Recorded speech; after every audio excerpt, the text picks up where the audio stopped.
को न कैला मथुरा में जाई के ना गोपियन के दहकाई के ना काननी को न कैला मथुरा में जाई के गोपियन के दहकाई के ना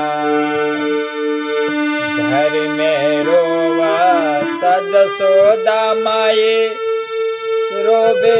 बछड़ा रे गाई घर में रोवत जसोदा मैया रोबे बछड़ा रे गैया